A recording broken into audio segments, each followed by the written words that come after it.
Assalamualaikum warahmatullahi wabarakatuh. Okay, Alhamdulillah, bersyukur kepada Allah SWT. Hari ini kita dapat lagi bersama-sama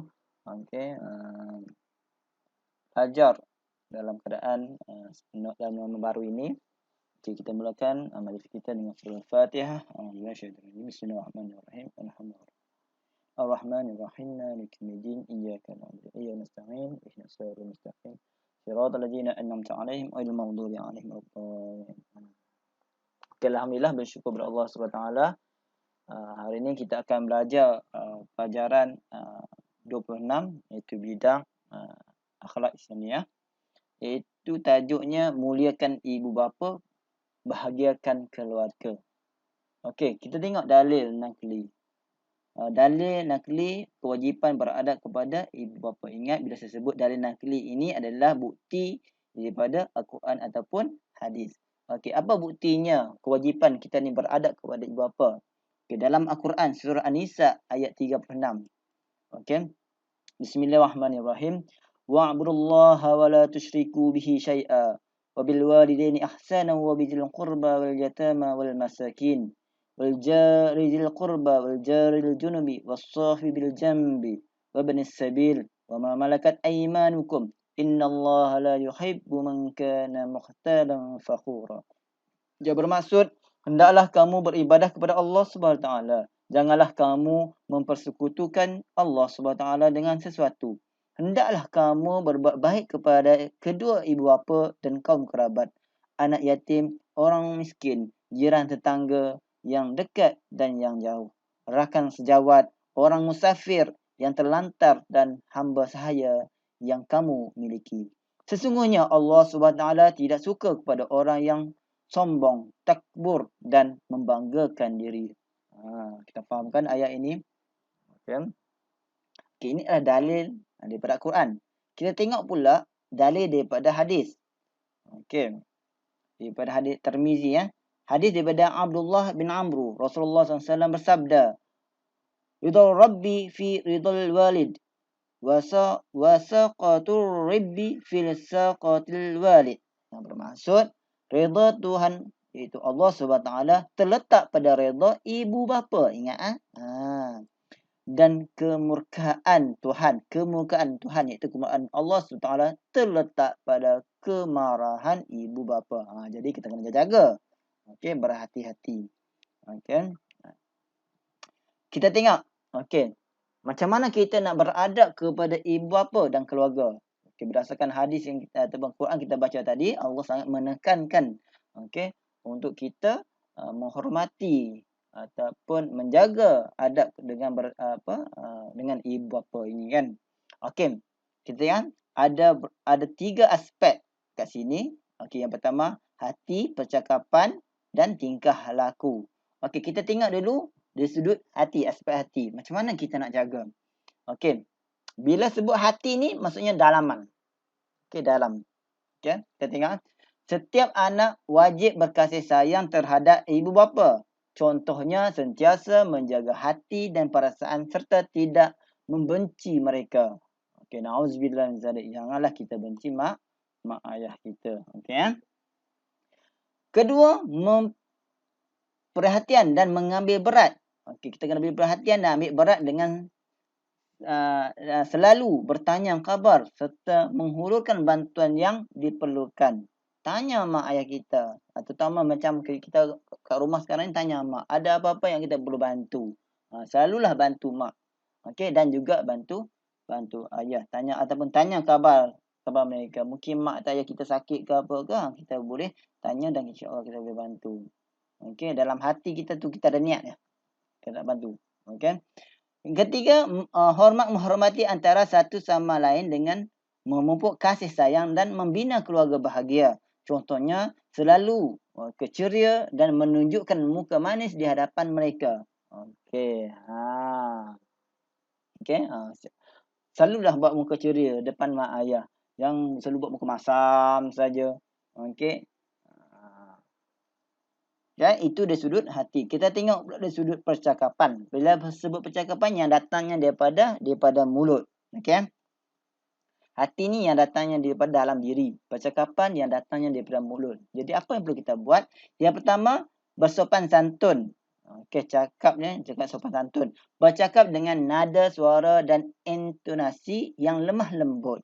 Contohnya tidak meninggikan suara dan marah. Jangan marah, jangan tinggikan suara dengan mak ayah ya. Okey, kedua tidak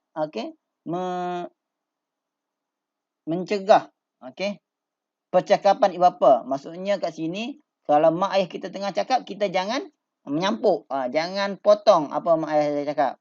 Okey, biar mak ayah kita cakap terlebih dahulu. Walaupun kadang-kadang mak ayah kita marah kita kan. Okey, kita dengar dulu. Okey, nasihat mak ayah kita tu. Okey, jangan bantah. Okey, jangan mencegah. Okey. Mendengar dengan penuh perhatian. Jika tidak bersetuju, kalau kita tak setuju pun dengan apa yang diperkatakan, diam saja. Kalau kita tak setuju apa mak ayah kita cakap, kita diam je. Jangan melawan. Okey. Okey, seterusnya menggunakan suara yang lembut bagi menegakkan hati dan menjaga perasaan mereka. Okey. Bagi menyenangkan hati ya, kita cakap lembut menyebabkan mak ayah kita dia akan senang, dan kita cuba jaga perasaan hati mak ayah kita. Okey, itu dari sudut percakapan. Okey, dan last sekali dari aspek tingkah laku. Okey, selalu menziarahi ibu bapa ni, siapa yang berada jauh tak bersama mak ayah, okey, maka kita kena sentiasa selalu menziarahi ibu bapa dan keluarga jika tinggal berasingan. Okey, dengan mengunjungi mereka. Okey, dapat menghilangkan perasaan rindu terhadap anak dan cucu. Jadi mak ayah kita tu bila kita selalu mak kita ni rindu, ayah kita rindu dengan kita. Okey, tak jumpa, kita selalulah datang untuk menjenguk mereka. Okey. Okey, setiap orang hanya ada satu saja mak dan seorang sahaja ayah. Dia tidak lebih. Okey, seorang saja mak betul. Kalau mak tiri itu bukan dah. Okey, ayah tiri itu bukan dah. Ayah angkat tu bukan dah. Okey, yang ayah kita atau mak kita yang asalnya hanya ada seorang sahaja. Okey, yang menyebabkan kita ni boleh berada di dunia ini. Okey, yang kedua, menjaga hubungan baik dengan kawan. Ibu bapa dapat mengeratkan silaturahim dalam masyarakat. Okey. Jaga hubungan. Okey. Merawat dan menjaga ibu bapa yang sakit dan tua. Okey, contohnya membawa mereka ke hospital untuk mendapat rawatan yang sepatutnya. Okey. Dan last sekali, memberikan nafkah atau perbelanjaan kepada ibu bapa. Kalau kita nanti dah kerja apa semua kan, mak ayah kita semakin lama semakin tua. Makin lama makin tak larat nak cari duit. Okey. Kita kena jaga mak ayah kita juga. Masa kecil mak ayah lah yang jaga kita. Maka besar kita lah, tanggungjawab kita lah untuk menjaga mak ayah kita. Kalau boleh tu sebut kita tak payah suruh mak ayah kita kerja dah. Okay, kita cari duit, kita yang bagi kepada mak ayah tersebut. Okey, jagalah mak ayah dengan baiknya. Okey, kiranya kita ni masih ada mak, bak dan ayah lagi. Okey, boleh kan? Okey, seterusnya. Kepentingan beradab kepada ibu bapa dan keluarga. Apa pentingnya? Okey. Umat Islam dapat. Okey, umat Islam dapat apa kalau kita ni menjaga adab kepada ibu bapa dan keluarga kita? Okey, yang pertama, melaksanakan perintah Allah dan Rasulnya yang menghendaki setiap orang Islam beradab dengan ibu bapa dan keluarga. Okey, itu first. Okey, kena jaga mak ayah ni. Dalam Islam pun dia sangat menekankan untuk kita menjaga mak dan ayah. Kedua, membina kewibawaan diri. Keluarga yang bahagia dan saling berkasih sayang dapat membentuk individu yang berjaya di dunia dan di akhirat. Okey, dan yang ketiga, menjadi contoh teladan kerana setiap orang yang beradab dengan ibu bapa akan diikuti oleh orang lain. Okey, kita akan menjadi contoh kepada orang lain. Kenalah sekali membina keluarga yang bahagia kerana kita saling membantu. Okey, ini antara kepentingan kita menjaga kepada ibu bapa. Okey. Kita tengok spektrum ilmu ni. Okey, ada hadis muttafaqun alaih. Okey, an Abdullah bin Mas'ud radhiyallahu anhu qala sa'altu an-nabi sallallahu alaihi wasallam ayyul amali ahabbu ila Allah? Qala as-salatu ala waqtiha. Qala summa ay? qala birrul walidain ila akhir. Ada tiga ni maksudnya ayat hadis ni panjang lagi ya. Okey.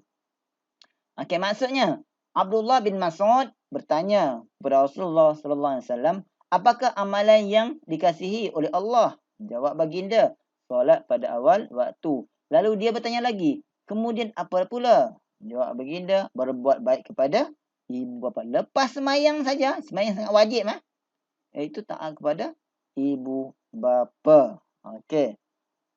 Penting kan kita menjaga adab kepada ibu bapa? Sangatlah penting. Okey, sebab apa? Salah satu syarat untuk kita masuk ke syurga, kita taat kepada kedua ibu bapa dan terutamanya kita patuh, kita sayang, okey, kepada ibu kita tersebut. Okey, ibu kita. Itu dia amalan di sini. Okey, jadikan doa ini sebagai amalan harian. Okey, bacalah doa ini. Ini selalu kita, saya rasa semua dah boleh hafal lah doa ni. Iaitu Allahumma ighfir lana dzunubana wa liwalidina warhamhuma kama rabbawna shighara. Selalu kita baca doa ni dalam solat kan. Okey, ya Allah, ampunkanlah dosa kami dan dosa kedua ibu bapa kami dan rahmatilah mereka sebagaimana mereka menjaga kami semasa kecil. Okey, bacalah doa ni. Tak semestinya kita baca dalam doa dalam sembahyang saja. Saat duduk saja pun kita boleh baca doa ini, insya-Allah. Okey, boleh tak boleh kan? Doalah kepada kedua ibu bapa. Okey. Okey, apakah punca penderhakaan kepada ibu bapa ni? Apa yang menjadi punca menderhaka kepada ibu bapa? Okey, yang pertama, kurang penghayatan agama dalam kehidupan. Okey, anak tidak dapat menilai antara yang baik dengan yang buruk dari sudut agama. Contohnya anak tidak berasa bersalah. Okey, berbantahan dengan ibu bapa. Nauzubillah, janganlah kita membantah, kita melawan cakap mak ayah kita ni ya. Okey, janganlah sesekali. Yang kedua, kurang menghayati pengajaran agama di sekolah. Okey. Tidak mengamalkan apa-apa yang dipelajari, malah hanya belajar sekadar untuk lulus dalam peperiksaan saja. Okey, ini pun kita belajar hari ini bukan sekadar kita nak lulus peperiksaan saja. Kita belajar dan cuba amalkan dalam kehidupan kita. Okey. Sangat-sangat penting. Okey, yang ketiga, terpengaruh dengan perlakuan rakan yang negatif. Nauzubillah. Okey, nak tengok nak kawan pun kena jaga tengok juga kawan kita. Takut-takut kita terpengaruh dengan ataupun kita berkawan dengan rakan yang negatif. Nauzubillah. Okey, rakan yang melakukan perkara yang tidak baik akan mempengaruhi kita supaya melakukan perkara yang buruk. Okey, contohnya tidak menghormati dan tidak mendengar nasihat ibu bapa semata-mata hendak menjaga hati rakan. Okey, nauzubillah min zalik. Janganlah semata-mata nak jaga hati rakan, hati mak ayah kita gadai. Okey, nauzubillah min zalik. Okey. Dia spektrum ilmu ni, jadikan pesanan Luqmanul Hakim. Ini adalah pesanan Luqmanul Hakim. Okey, sebagaimana panduan. Okey, janganlah menyekutukan Allah Subhanahu Wa Taala. Ni Luqmanul Hakim ni dia bagi nasihat kepada apa? Kepada anak dia kan. Okey, antaranya janganlah menyekutukan Allah Subhanahu Wa Taala. Okey, ni nasihat yang kita boleh ambil. Menunaikan solat. Solat ni maksudnya solat 5 waktu, solat yang wajib terutamanya. Okey, dan umumnya solat sunat. Okey, berbuat baik kepada ibu bapa. Okey, tidak sombong, bersabar menghadapi musibah. Sekali musibah ni bala bencana apa ujian yang Allah timpa pada kita kena bersabar. Okey, amar ma'ruf nahi munkar. Okey, amar ma'ruf apa maksudnya? Okey, amar ma'ruf ikut apa yang Allah suruh, tinggal apa yang Allah larang. Okey, ini semua ini ada dalam Quran, dah ada disebut dalam Quran. Okey, surah Al-Luqman, okey, ayat 13 dan hingga ke 18. Boleh rujuk kepada ayat tersebut. Okey. Bukan sekadar nasihat tetapi bila ada Quran maka wajiblah kita kena tunaikan. Okey. Akibat kita tidak beradab kepada ibu bapa dan keluarga. Apa akan jadi kalau kita tidak beradab kepada ibu bapa? Okey, sabda Rasulullah SAW sebagaimana yang diriwayatkan oleh Abdullah bin Amr. Ya la yadkhul jannah aqun. An-Nasa'i. Okey, tidak masuk syurga anak derhaka. Okey. Dengar nampak ke sini kan? Anak derhaka tidak akan masuk ke syurga. Jadi jagalah. Okey. Mak ayah kita. Janganlah jadi anak neraka. Na'udzubillahi min zalik. Okey. Okey, ada 3 aspek juga dekat sini kita tengok. Okey, aspek yang pertama dari sudut individu. Okey, akibat dia, apa akan jadi kalau individu ni mendapat kemurkaan Allah Subhanahu Wa Taala. Allah Subhanahu Wa Taala okey memerintahkan umat Islam supaya berbuat baik kepada ibu bapa dan anggota keluarga. Sesungguhnya mereka yang derhaka kepada ibu bapa bererti melanggar perintah Allah Subhanahu Wa Taala. Nauzubillah. Yang kedua, okey apa jadi lagi? Disisih dan dipinggirkan ibu bapa dan keluarga. Okey. Anak tidak menghormati ibu bapa dan anggota keluarga akan dibenci. Nauzubillah min zalik. Sedih dengar ni. Okey, yang ketiga berdosa besar. Okey, sangat berdosa besar dan jika tidak bertaubat boleh membawa ke neraka. Sebelum mati Allah minta kita taubat dulu, minta ampun kepada mak ayah kita. Okey. Okey, kalau tidak confirm kita akan masuk ke dalam neraka. Nauzubillah min zalik. Okey, itu akan jadi akibat kepada individu. Dari aspek masyarakat pula, kita ambil skop yang besar sikit. Okey, tidak dihormati oleh masyarakat. Masyarakat tidak akan menghormati kerana dianggap tidak berakhlak. Okey, anggota keluarga berpecah dan susah untuk mendapatkan pertolongan. Orang yang ni memang susah kita nak minta tolong apa pun susah nak bagi pertolongan. Okey, susah untuk mendapat kawan yang baik kerana orang yang baik tidak akan berkawan dengan kita. Okey. Mereka menjauhi diri kerana tidak mahu terpengaruh dengan orang yang tidak berakhlak. Okey, dahsyat kan? Alhamdulillah masyarakat. Okey, tersisih. Okay. Kita tengok pada negara yang skop yang lebih besar lagi. Apa akan jadi pada negara? Okey, kalau kita tidak beradab. Okey, tidak maju kerana institusi kekeluargaan runtuh. Tak langsung negara kita akan runtuh. Tidak aman dan makmur kerana rakyat tidak bersatu padu. Okey. Berlaku pelbagai gejala sosial yang menyebabkan kerajaan terpaksa membelanjakan banyak wang, tenaga dan masa untuk pemulihan akhlak. Okey, kamu kita tengok sekarang kan? Okey, kalau masyarakat yang teruk, okey, kerajaan pun terpaksalah membuka tempat-tempat pemulihan akhlak yang lebih banyak. Terpaksa kena cari pekerja yang banyak untuk nak bekerja di tempat tersebut. Okey, dan memerlukan perbelanjaan yang banyak untuk menyelesaikan masalah ini. Sedangkan sekiranya masalah ini tidak ada, maka pihak kerajaan juga boleh buat satu benda yang lain yang lebih bermanfaat kepada rakyat. Okey? Ingat kan kesan dia dahsyat. Okey? Okey. Saya rasa setakat tu dulu. Okey, pelajaran kita hari ini. Okey, moga-moga apa yang Ustaz ajar hari ini insya-Allah dapat menghayati, okey, dapat mengamalkan dalam kehidupan. Terutama sekarang ni kita berada di rumah, kita dekat dengan keluarga kita dekat dengan mak ayah kita, maka dengan itu cuba kita berbuat baik.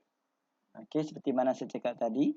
Okey, tanya khabar, tolong keluarga kita, ibu bapa kita, okey supaya keluarga kita menjadi keluarga yang aman dan harmoni. Semoga keluarga kita menjadi keluarga yang terbaik.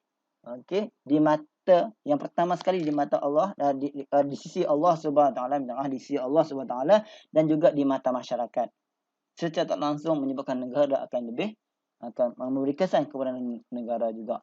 Okey, boleh tak boleh kan? Okey. Saya harap kalau saya ada persoalan macam biasa, boleh tulis dalam bahagian komen dalam grup Telegram pun boleh. Tulis dekat komen kat bawah pun boleh, insya-Allah saya akan cuba jawab. Okey, kalau tidak ada apa, itu sahaja daripada saya. Kita tutup dengan kelas kita ini dengan tasbih kafarah wa surah Subhanakallahumma hamdik asyhadu an la ilaha illa anta astaghfiruka wa atubu ilaik.